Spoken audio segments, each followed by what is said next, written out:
The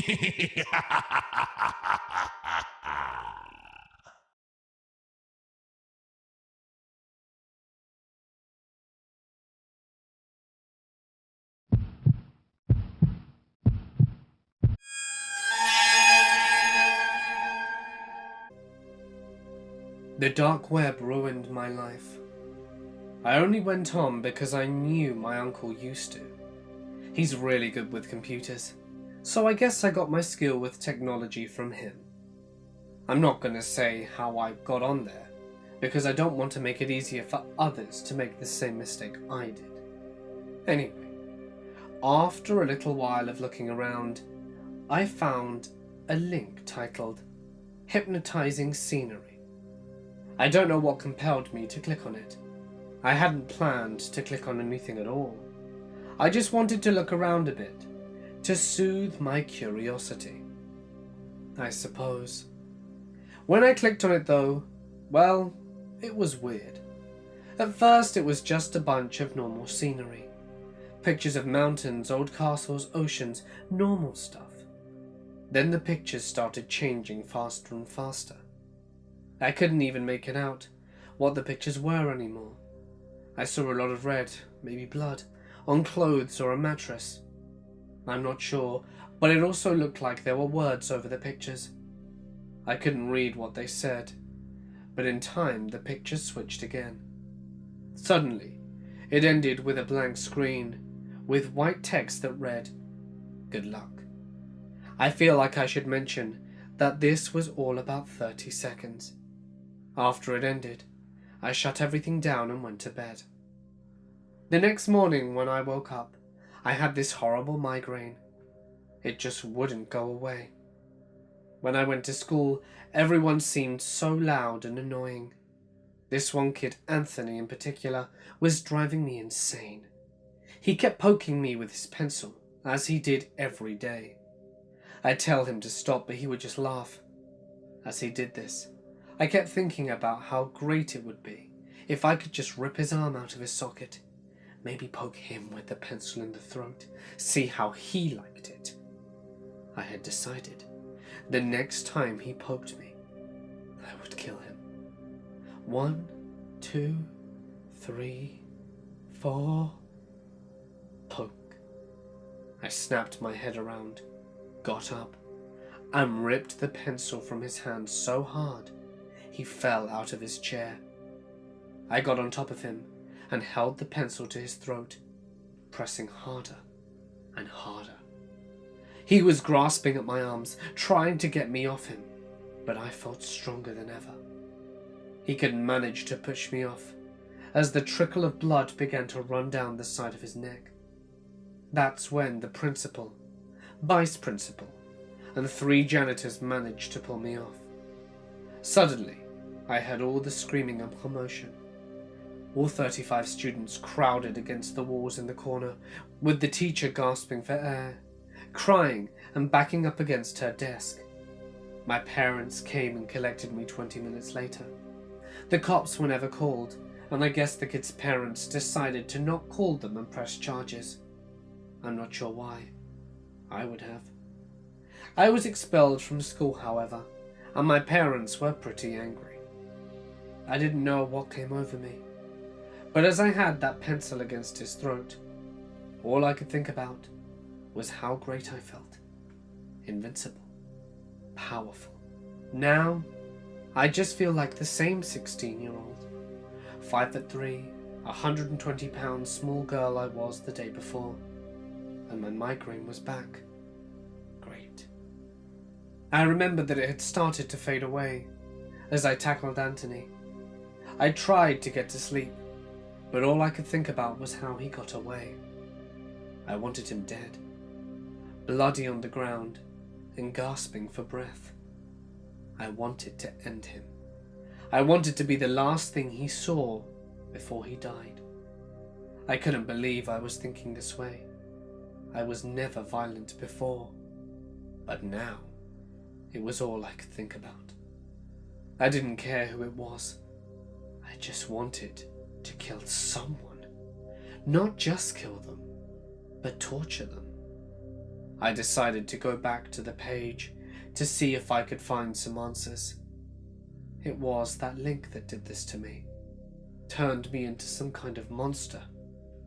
There it was, hypnotizing scenery. This time when I clicked on it though, it was a list, a set of rules.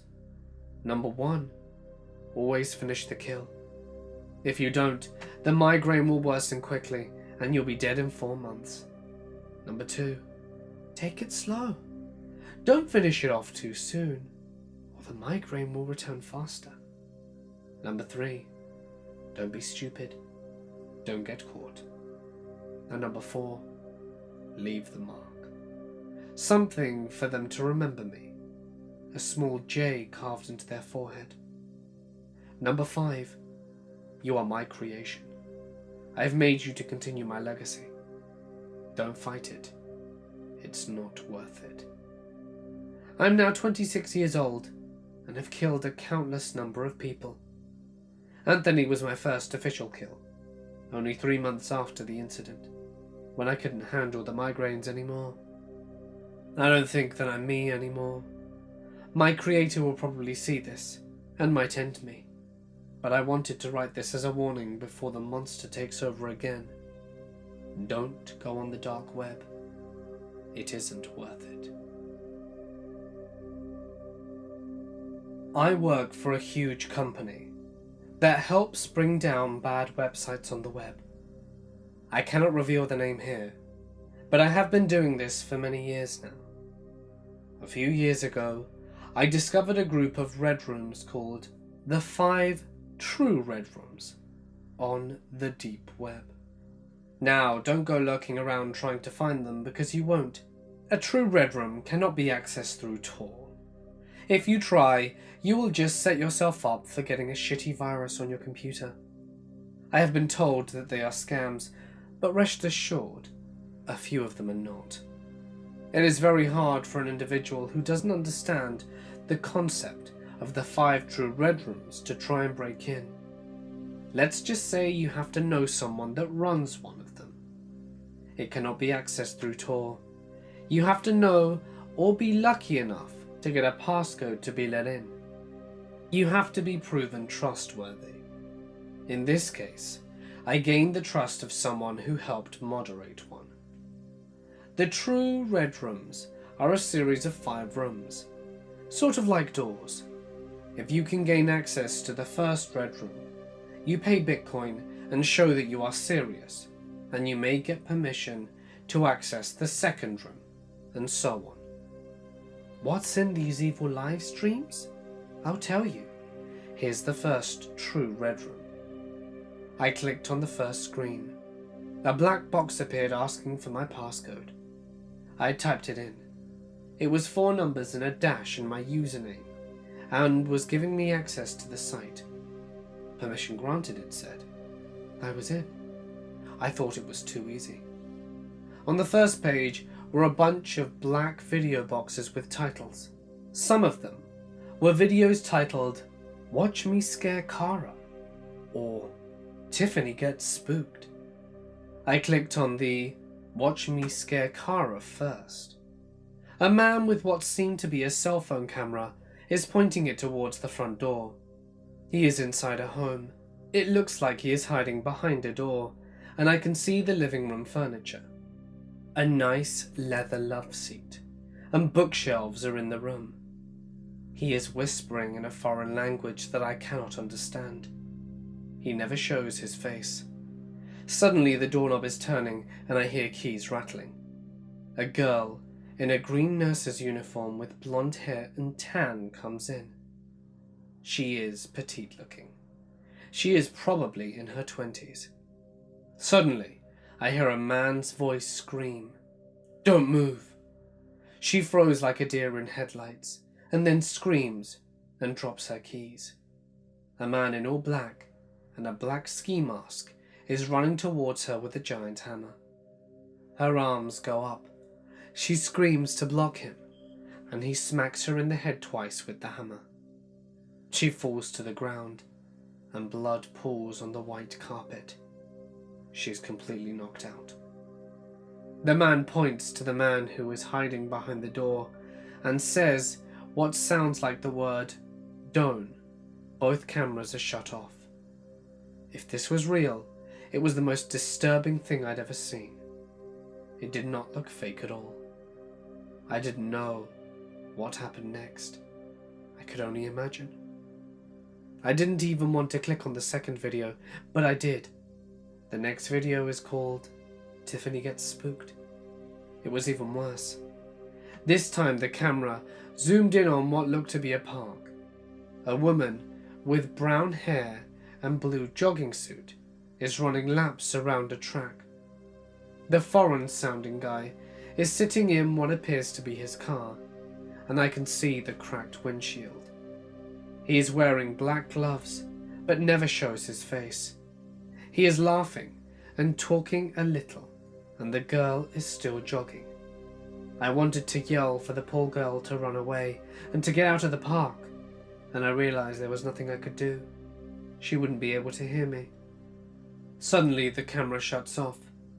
I think the video's over, but I was wrong. Very wrong.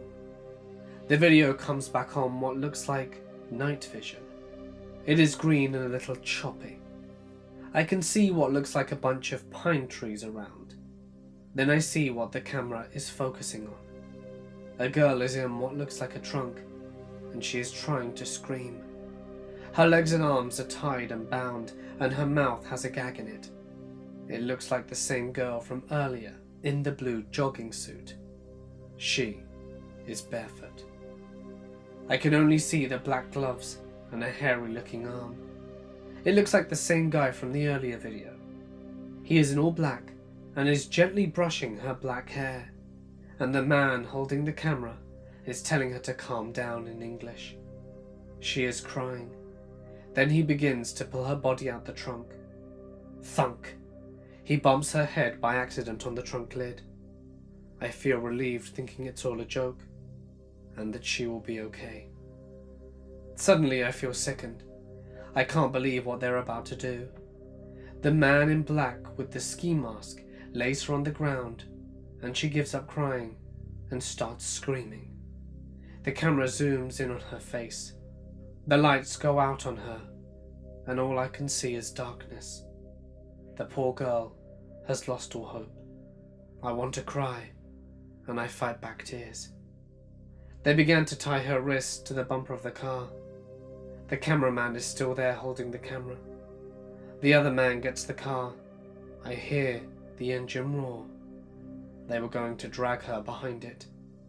And with that, the video cuts off.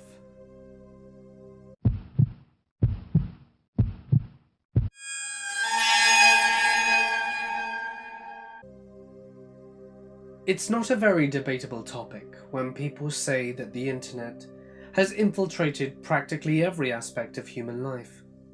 The internet is everywhere, zooming around us, passing through us, teaching us, and more interestingly enough, changing us as beings.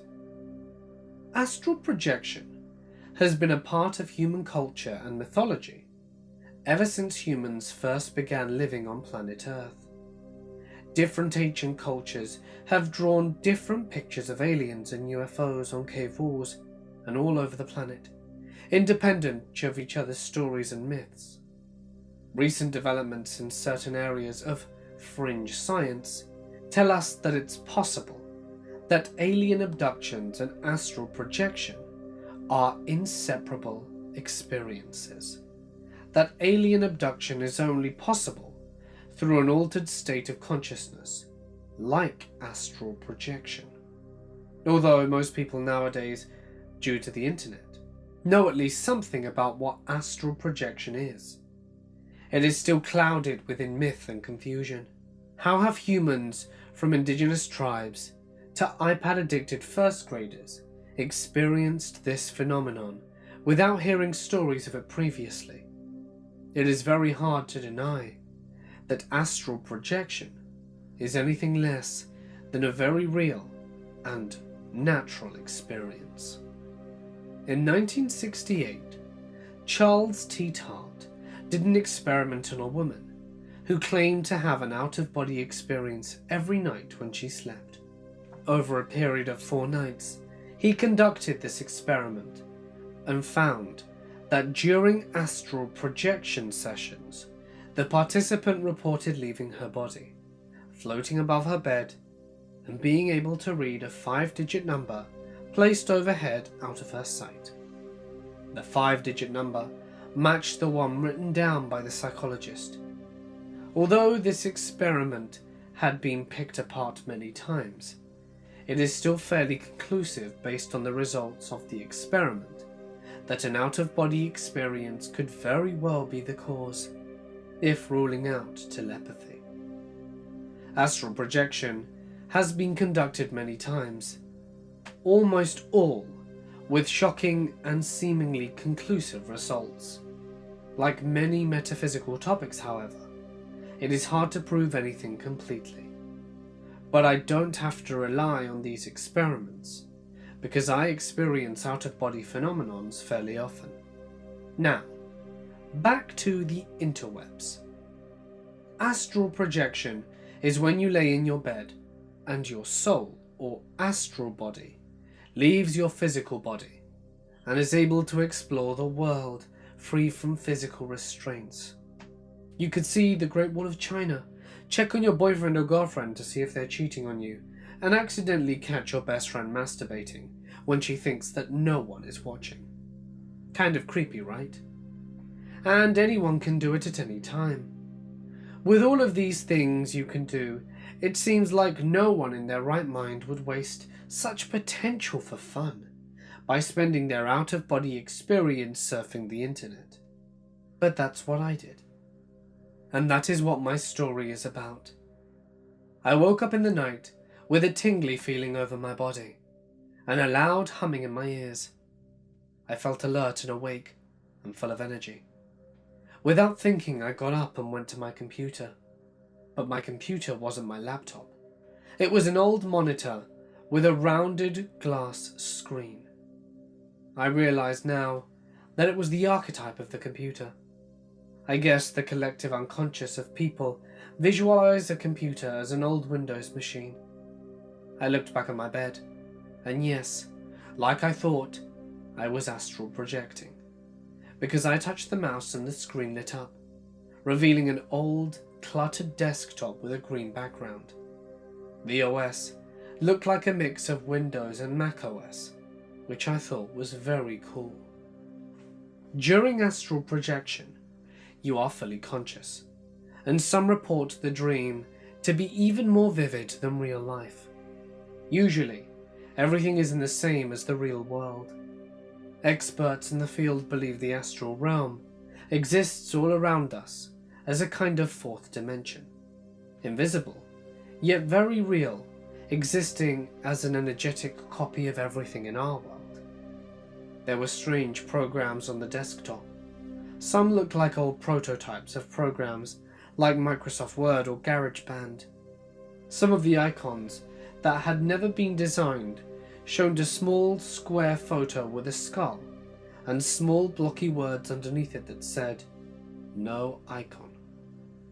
I clicked on the Internet Explorer one, and a black box popped up and displayed a white loading bar. Do you remember going on the internet on phones before smartphones were around? And how all the pages were simplified into blocks of text and images? That's what this looked like. An old cell phone's internet rendering skills. The tail of the mouse pointer dragged for a very long time, leaving a slow streak of white flowing every moment. It seemed like everything in the computer was being played in blurry slow motion and looked very eerie. Everything was black, green and grey. I clicked on the search bar and a list of popular websites came up. I clicked Google and it took me to the page, but the word Google wasn't in colourful letters. It was just black Helvetica that said Google very plainly. I clicked on the search bar and it flashed black and nothing happened. I tried to type and no letters appeared, So I went to the above search bar and tried to type again. Nothing happened. So I guess you can't type anything in Astral Google. It kind of blocks you for some reason. I looked at the list of popular sites and clicked one that said https://graveyardtwitter.com. It took me to a page that looked like Twitter, but there were no background images, and the bird in the upper corner looked like an emoticon bird, and everything was typed in white blocky text against a black background.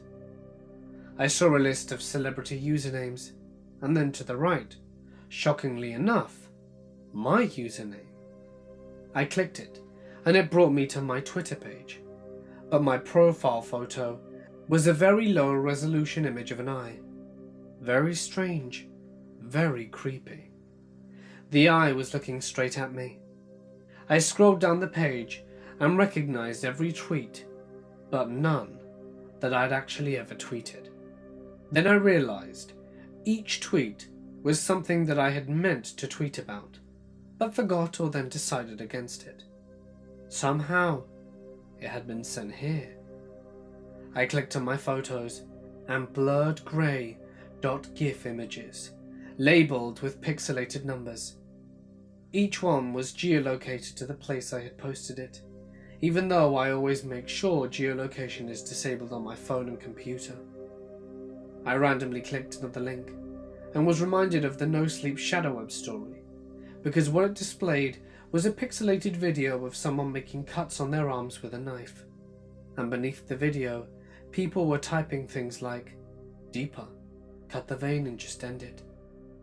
I felt sick and scared, and I went to click the X button, but my mouse glitched and made me click the next cam button below it. What I saw still freaked me out. I saw a man's wrist tied up to a chair, palms down. The camera was right up to the man's hand, and another person was using needle-nose pliers to rip and pull the man's fingernails off. A loud screaming sound suddenly boomed out the computer's outdated speaker system, making my ears hurt and my heart leap into my throat. My blood pressure was sky high, and the man on the screen continued to pull the fingernails back. What I make of this is that the shadow web, being such a dark place, had made a permanent mark on the internet's archetype and exists there, and freaks who can astral project go to view it in their sleep. I pressed the print screen button and copied it to the Paint program and printed it out. I wasn't thinking that this won't actually print. I'm not in the real world. I was thinking that I had to show this to the police. I was too freaked out to think about how logical this was. The printer did its thing, and I went to press the monitor power button to try and wake up from this. But then I saw a folder on the desktop labelled Humanity. Its icon looked different to the others, newer. I clicked on it and found many folders with names. It was almost like it had named everyone ever born. I clicked the first letters of my name on the keyboard, but the screen flashed black like it did before. So I scrolled down until I hit my name. There were about 20 entries, so I expanded the Date Created tab and found the one with my birth date on it. I clicked on it. It wouldn't open. No matter what I did, it wouldn't, and the screen just flashed black every time I did. So I decided to look at my grandpa's folder.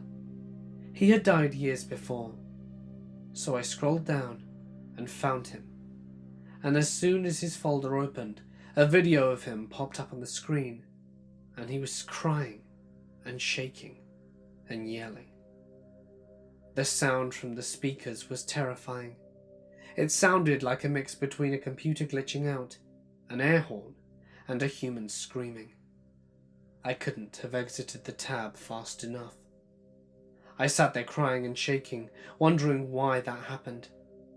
I soon got up the nerve and clicked on another random person's folder.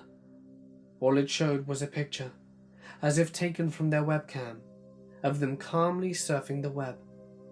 In the folder there was a text file, and when I opened it, it had info about them, where they were born and when, and under death, there was nothing. I decided to see what would happen if I clicked on someone else who was already dead. So I put in Albert Einstein's name, and immediately, a video of Albert Einstein himself screaming and shaking violently with his eyes bulging out of his head and his mouth wide open came up. I closed it quietly and realized that everyone who was dead had a .mov file in their folder instead of a picture. For some reason, an image I had seen on Tumblr popped in my mind. It was a picture that said, "What would the world look like if we could see internet and radio transmission waves?" or something like that. And there was grey fuzz lines through everything. And somehow, I made the connection that because of the waves from Wi-Fi and radio and cell phones, when we die, they surround and torture us because they penetrate the astral world as well as the physical one. I turned off the monitor and buried my head in my hands and told myself to wake up. And suddenly I did, in my own bed. It was about 3 a.m. I was shaking all over, and my mouth had that all too familiar watery feeling taste, and I immediately vomited all over my blankets. I was scared walking through my house. I felt like something was there with me, and everything I saw was racing through my head. I didn't sleep at night, and the buzzing and screaming sounds were all I could hear. The thing that horrifies me the most is that the next morning I saw a piece of paper face down in the printer. I picked it up. It was the photo I printed, only completely grey with faint lines running through it, and my laptop computer was extremely hot. I truly believe in astral projection now, and ever since I've been researching it like crazy. Most of the time I'm too afraid to sleep, because I don't want to astral project again. I don't know what caused me to think that radio waves and Wi-Fi can actually torment our souls when we die. But every time I see a cell phone, I imagine data waves floating out of it. And what if it's true? Why would everyone who had died been screaming? With everything good the internet has brought us, I keep thinking, what if there's something darker about it? Something evil about it on the metaphysical level? What if humans were never meant to get this far technologically? What if we were never meant to get this advanced? I never want to astral project